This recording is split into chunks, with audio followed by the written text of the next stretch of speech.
Hello everyone, मेरा नाम है अमन और आज हम बात करने वाले हैं नेकेड कॉल राइटिंग के बारे में। पिछले कुछ वीडियोस में हमने कवर्ड कॉल राइटिंग के बारे में बात की थी और हमने जो कवर्ड कॉल राइटिंग का पहला वीडियो था उसमें नेकेड कॉल राइटिंग की थोड़ी बहुत बातें की थी, लेकिन आज हम नेकेड कॉल राइटिंग के इन डेप्थ में जाने वाले हैं। हम ये समझने वाले हैं कि इसे आप कैसे परफॉर्म कर सकते हैं, साथ में इसको एडजस्टमेंट के तौर पर कैसे यूज किया जा सकता है। तो इन सारी चीजों की बात हम आज के वीडियो में करने वाले हैं। तो चलिए आज का वीडियो शुरू करते हैं।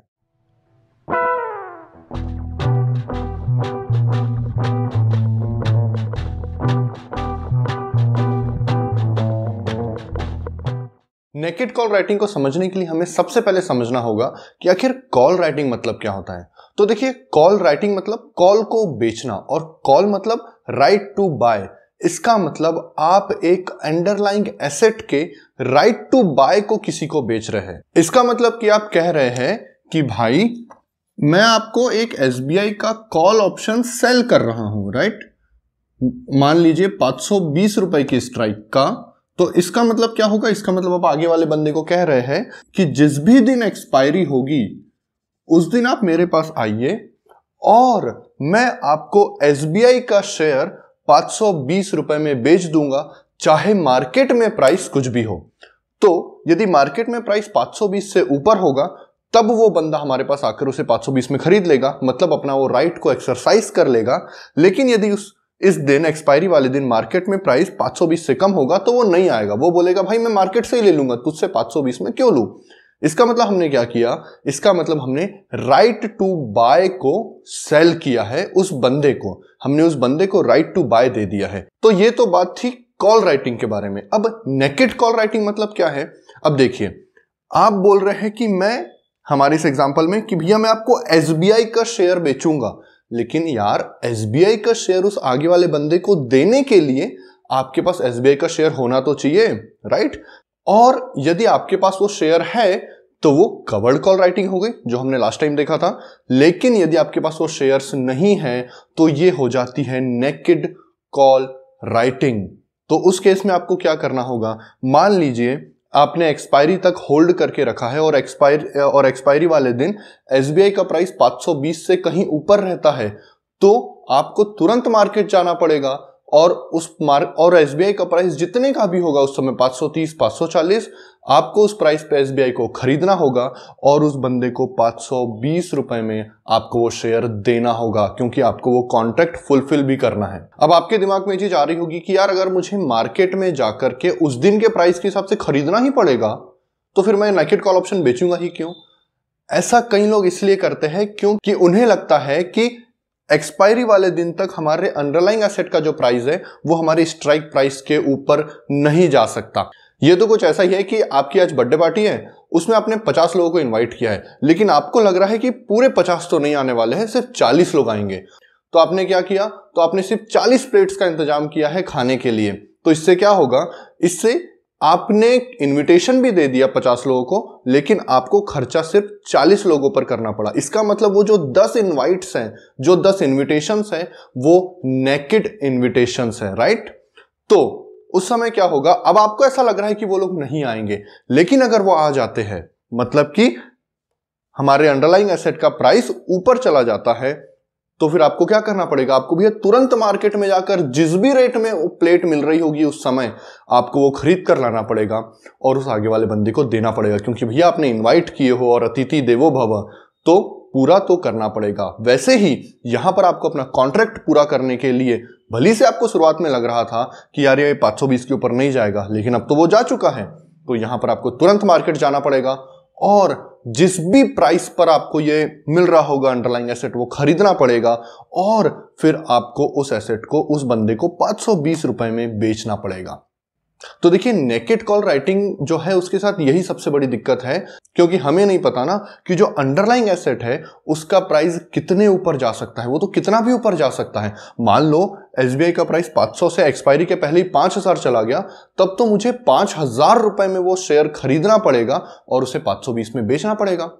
इन थ्योरी ये चीज है, लेकिन मुझे बताइए क्या रियल में ऐसा हो सकता है? क्या एक महीने की एक्सपायरी में एसबीआई का प्राइस 500 से 5000 जा सकता है? बहुत कम चांसेस है, बहुत ज्यादा कम चांसेस है, राइट। इसलिए कई लोग नेकेड कॉल ऑप्शंस बेचते हैं और कई लोग नेकेड कॉल ऑप्शंस को एज एडजस्टमेंट भी यूज करते हैं। उन चीजों की भी हम आगे बात करेंगे। तो अब सबसे पहले ये देखते हैं कि ये जो नेकेड कॉल राइटिंग है, आखिर इसके पीछे का मकसद क्या है, ये करने वाला आदमी करता ही क्यों है। तो देखिए, सिंपल सी बात है, नेकेड कॉल राइटिंग अभी हमने डिस्कस किया था कि आप राइट टू बाय को बेच रहे हैं। इसका मतलब आप क्या बोल रहे हैं कि देखिए भैया, आप मुझसे 520 रुपए में एसबीआई का शेयर ले लीजिएगा एक्सपायरी वाले दिन, लेकिन मैंने तो ये नेकेड कॉल राइटिंग किया है, इसका मतलब मेरे पास तो वो शेयर है ही नहीं। तो यहां पर मेरा क्या मानना है, मेरा ये मानना है कि जो एसबीआई का शेयर है वो 520 से नीचे ही रहेगा, राइट। एक्सपायरी वाले दिन तक 520 से नीचे ही रहेगा। इसका मतलब यहां पर मैं ये देखता हूं कि मेरे पास जो सेंटिमेंट्स है एसबीआई को लेकर, अंडरलाइंग स्टॉक को लेकर, वो नेगेटिव है। Negative in the sense downward trend के हैं। मुझे ऐसा लगता है कि एसबीआई नीचे जाएगा या फिर इस लेवल से तो ऊपर नहीं जा सकता, यहां पे एक रेजिस्टेंस हो सकता है, राइट। तो इन सारी चीजों को देखते हुए मैंने ये नेकेड कॉल राइटिंग की है। तो चलिए अब हम इन चीजों को ग्राफ में बात करने की कोशिश करते हैं। तो सबसे पहले आपको ग्राफ समझा देता हूं कि ये क्या चीज है। यहां पर ये जो हमारा एक्सिस है, एक्स एक्सिस, इसमें हमारे स्पॉट है, मतलब यहां पे स्पॉट के मूवमेंट है, राइट। और अभी हम जो ये जो ग्राफ की बात कर रहे हैं, ये हमने 520 के स्ट्राइक का एक कॉल ऑप्शन बेचा है, उसकी बात कर रहे हैं।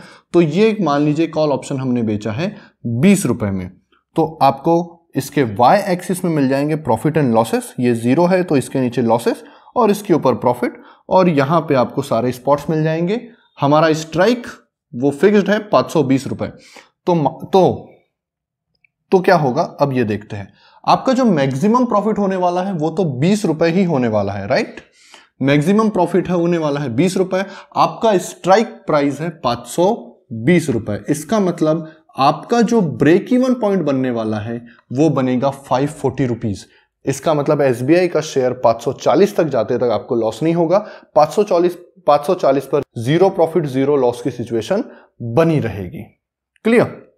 और 520 के नीचे आपको मैक्सिमम प्रॉफिट मिलेगा। इसका मतलब यहां पर अगर 520 है तो इसके पीछे, यहां मैं एरो लगा रहा हूं क्योंकि अगर आप इसके पीछे और भी जाते हैं तो भी आपको इससे लॉसेस नहीं होंगे। और यहां से यहां तक आने पर यहां पे आपको कुछ कम लॉसेस, कुछ कम प्रॉफिट होगा, 0 से 10 रुपए का। और इसके बाद आपको कंटिन्यूअस आगे चल के लॉसेस बढ़ते ही जाएंगे आपके। तो नेकेड कॉल राइटिंग का जो ग्राफ है कुछ इस तरह से दिखेगा। तो यहां पर आपको लिमिटेड प्रॉफिट और अनलिमिटेड लॉस, आपको ये चीज समझना है। फिलहाल यहां पे हमने कोई हेज नहीं किया है, इसलिए जो नेकेड कॉल राइटिंग है वो अपने रॉ फॉर्म में अनलिमिटेड लॉस देकर जाती है और लिमिटेड प्रॉफिट देकर जाती है। शेयर के प्राइस ऊपर चढ़ते जाएंगे तो वैसे ही आपका लॉस उतने ज्यादा बढ़ते जाएंगे, लेकिन शेयर के प्राइस नीचे आते जाएंगे तो आपका प्रॉफिट नहीं बढ़ेगा, आपका प्रॉफिट फिक्स हो जाएगा 20 रुपए पर। जब भी आप एक ऑप्शन सेल करते हैं, चाहे आप एक कॉल ऑप्शन सेल करें, पुट ऑप्शन सेल करें, उसमें प्रॉफिट लिमिटेड होता है और लॉसेस अनलिमिटेड होते हैं। और जब भी आप एक ऑप्शन बाय करते हैं तो उसमें लॉसेस लिमिटेड होते हैं, वो भी लिमिटेड, जितना आपने प्रीमियम दिया है उतने पर, और आपका जो प्रॉफिट होता है वो अनलिमिटेड होता है। लेकिन जो आप एक बेटर स्ट्रेटजी फॉर्म कर सकते हैं वो एज एन ऑप्शन सेलर कर सकते हैं, क्योंकि उसमें आपको इनिशियल क्रेडिट मिलता है। तो ये तो हमने डिस्कस कर लिया नेकेड कॉल राइटिंग का रैशनल और वो ग्राफ में कैसा दिखेगा। अब हम आगे की बातें करते हैं। तो देखिए, नेकेड कॉल ऑप्शन को करने के भी दो तरीके हैं। आप उसे एक एग्रेसिव लेवल पे कर सकते हैं और आप उसे एक कंजर्वेटिव लेवल पे कर सकते हैं। अब वो देखते हैं कैसे। यदि मैं कंजर्वेटिव जाना चाहता हूं, यदि मैं नेकेड कॉल ऑप्शन में कंजर्वेटिव अप्रोच पे रहना चाहता हूं, तो मुझे आउट ऑफ द मनी में चीजें बेचनी होगी, आउट ऑफ द मनी के ऑप्शंस, कॉल ऑप्शंस बेचने होंगे। अब ऐसा क्यों? देखिए भैया, सिंपल सी बात है। कॉल ऑप्शंस की अगर मैं बात करता हूं तो जो out of the money scenario है उसमें क्या चीज होती है, उसमें सबसे पहली चीज तो सिर्फ और सिर्फ टाइम वैल्यू होती है। इंट्रिंसिक वैल्यू 0 होती है, राइट, और टाइम वैल्यू जो होती है वो 100% होती है। और आप भी एक चीज समझ पाएंगे कि जितना ज्यादा स्पॉट से आप दूर रहेंगे आगे, उसका मतलब क्या कि उतने ही कम चांसेस है कि आपका स्पॉट पहुंच पाएगा आपके स्ट्राइक प्राइस तक। इसका मतलब आप एक हाई प्रोबेबिलिटी पर छोटा सा अमाउंट कमा सकते हैं, राइट। क्यों मैंने कहा छोटा सा अमाउंट? क्योंकि आउट ऑफ द मनी में आप जितना आगे जाते जाएंगे आपके प्रीमियम्स उतने कम होते जाएंगे, क्योंकि उसमें टाइम वैल्यू उतनी कम होती जाएगी।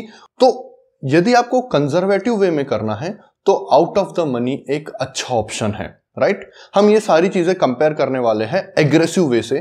तो पहले एग्रेसिव स्टाइल को समझ लेते हैं, फिर दोनों को साथों साथ कंपेयर करते हैं कि कितना एग्रेसिव है और कौन कितना कंजर्वेटिव है। यदि आपका रिस्क एपेटाइट ज्यादा है और यदि आप ज्यादा रिटर्न कमाना चाहते हैं नेकेड कॉल राइटिंग से, तो आप एग्रेसिव मोड में भी अपनी नेकेड कॉल राइटिंग कर सकते हैं। देखिए, लेकिन एग्रेसिव मोड में रिस्क ज्यादा है और प्रॉफिट भी ज्यादा है। तो एग्रेसिव मोड में जाने के लिए आपको क्या करना पड़ेगा? आपको इन द मनी के कॉल ऑप्शन सेल करने पड़ेंगे।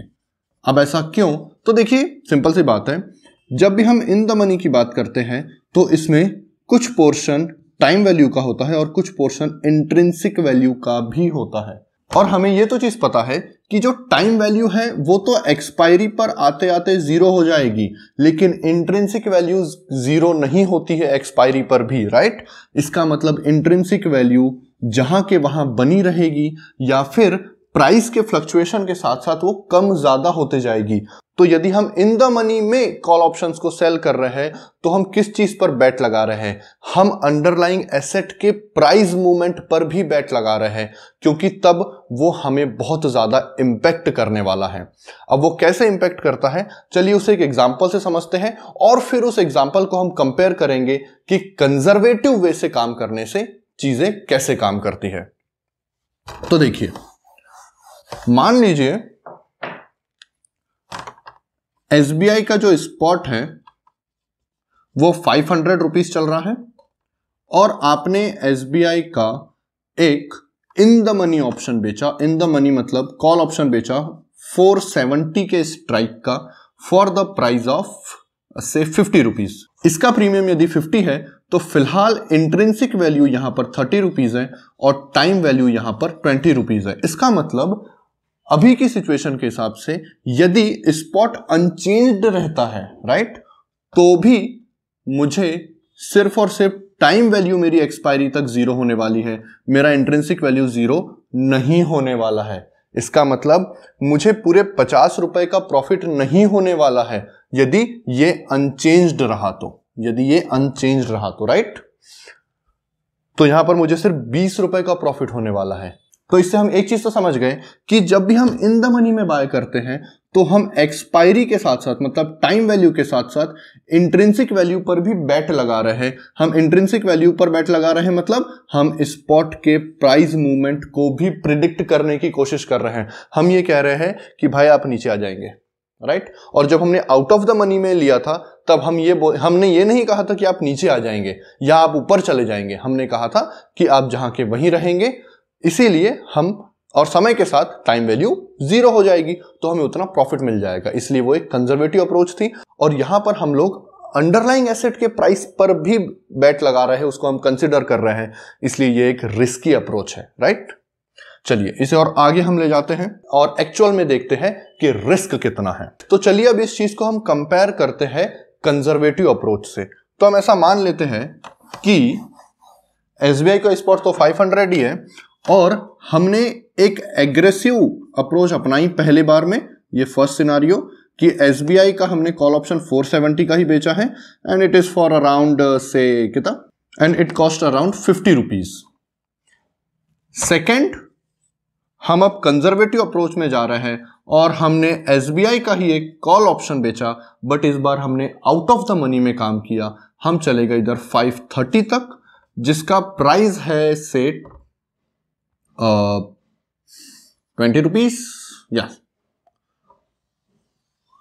अब हम अलग अलग सिनारियोज में रख के देखते हैं कि हमें कब प्रॉफिट और कितना प्रॉफिट और कब लॉस और कितना लॉस हो सकता है, और साथ ही साथ हम इन दोनों के ब्रेक इवन पॉइंट निकालने की भी कोशिश करते हैं इफ एनी। तो सबसे पहला सिनारियो कि भैया अनचेंज्ड रहता है स्पॉट, मतलब 500 का 500 में ही रहता है, तब क्या होगा। तो देखिए सिंपल सी बात है, यदि एसबीआई का स्पॉट 500 ही रहता है तो उस केस में ये वाला जो 50 रुपए है, मतलब एसबीआई एक्सपायरी वाले दिन की बात कर रहा हूं मैं आपसे, एसबीआई का जो 470 स्ट्राइक थी उसकी कीमत हो जाएगी 30 रुपए। क्यों 30 रुपए? टाइम वैल्यू 0, इंट्रिंसिक वैल्यू जहां की वहां, तो 30 रुपए मिल जाएंगे। इसका मतलब आपने 50 रुपए में इसे बेचा था, 30 रुपए में खरीद लिया, तो जो आपको टोटल प्रॉफिट होगा वो होगा 20 रुपए का। क्लियर? यहां पर अब हम आ जाते हैं, यहां पर भी पहला सिनारियो वही है कि एसबीआई 500 रुपीज पर ही है, एसबीआई जहां के वही है, तो ये आउट ऑफ द मनी में है। इसका मतलब इस प्रीमियम का जो प्राइस है, एसबीआई का 530 का जो प्राइस है वो भी हो जाएगा 0। इसका मतलब यहां पर आपको कितने मिले? प्रॉफिट एंड लॉसेस आपके यहां पर हो गए +20। तो देखिए यहां पर हमने क्या किया है, यहां पर दोनों 30 पॉइंट ये इधर आगे था, ये 30 पॉइंट ये इससे पीछे था, इसलिए हमने अज्यूम कर लिया है कि सेम वॉलेटिलिटी पर है, मार्केट सेंटीमेंट न्यूट्रल है, इसीलिए टाइम वैल्यू दोनों में सेम हमने दे दी, इसलिए ये रिजल्ट निकल के आया है। अदरवाइज थोड़ी सी वॉलेटिलिटी चेंज हो जाएगी तो यहां पर रिजल्ट्स भी चेंज हो जाएंगे। चलिए अब सेकंड सिनेरियो में चलते हैं। मान लीजिए एसबीआई आगे बढ़ जाता है और एसबीआई चला जाता है 540 पर। उस केस में आपको क्या होगा, देखिए अगर एसबीआई 540 पे चला जाता है तो एसबीआई का जो 470 वाला स्ट्राइक है, राइट, उसकी कीमत हो जाएगी 50 रुपए से बढ़ करके, एक्सपायरी वाले दिन 50 रुपए से बढ़ करके ये हो जाएगी 70 रुपीज। इसका मतलब यहां पर आपको 20 रुपए का लॉस होने वाला है। सेकंड सिनेरियो में यहां पर एसबीआई की कीमत हो चुकी है 540, तो इस केस में यहां पर आपको एसबीआई सी 530 की कीमत हो जाएगी 10 रुपए। इसका मतलब एसबीआई यदि 500 से 540 भी चले जाता है तो भी यहां पर आपको प्रॉफिट ही होने वाला है 10 रुपए का। आपने 20 रुपए में बेचा था, 10 रुपए में खरीदना पड़ रहा है, तो यहां पर आपको 10 रुपए का प्रॉफिट होगा। इसका मतलब आप समझ रहे हैं, यदि आप आउट ऑफ द मनी में जा रहे हैं तो आपको ज्यादा बफर मिल रहा है। भली से आपका जो प्रॉफिट पोटेंशियल है वो थोड़ा सा कम है, मैक्सिमम प्रॉफिट पोटेंशियल वो कम है, लेकिन यहां पर आपको ज्यादा बफर मिल रहा है। और यहां पर जैसे ही 540 आता है आप लॉस में चले जाते हैं, राइट। अब हम इनको नीचे ले जाते हैं, तो मान लीजिए एसबीआई का स्पॉट 450 पर आ गया 500 से, तो यहां पर क्या होगा, यहां पर होगा भैया एसबीआई सी 470। इसकी जो कीमत है, राइट, 50 रुपए थी, ये 450 आ चुका है, तो इसकी कीमत यहां पर हो जाएगी 0, क्योंकि ये आउट ऑफ द मनी में चला गया। इसका मतलब इस केस में यहां पर आपको पूरे के पूरे 50 रुपए मिलेंगे, जो कि आपका मैक्सिमम प्रॉफिट होने वाला है, राइट।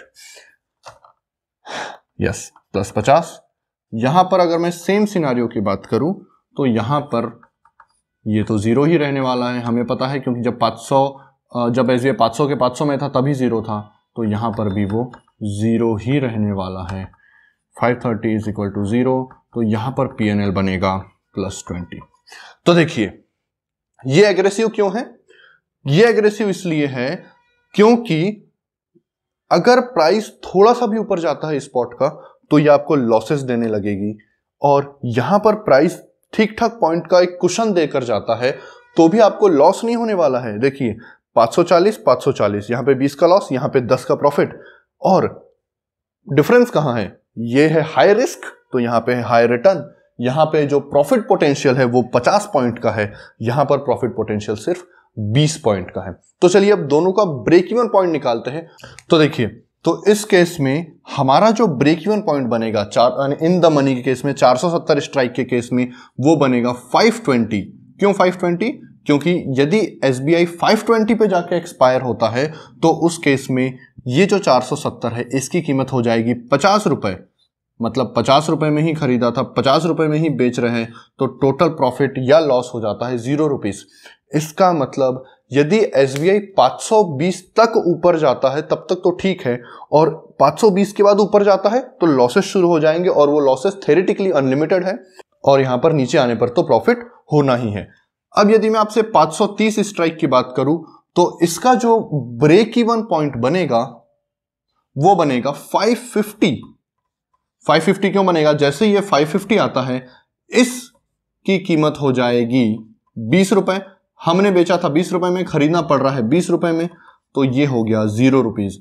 इसका मतलब जब मैं 530 स्ट्राइक का मतलब आउट ऑफ द मनी में सेल करता हूं तो मैं अपने शेयर को अलाउ कर रहा हूं, मैं उसे कुशन दे रहा हूं कि हाँ भाई तुम 550 तक ऊपर जा सकते हो, तब भी मुझे लॉसेस नहीं होंगे।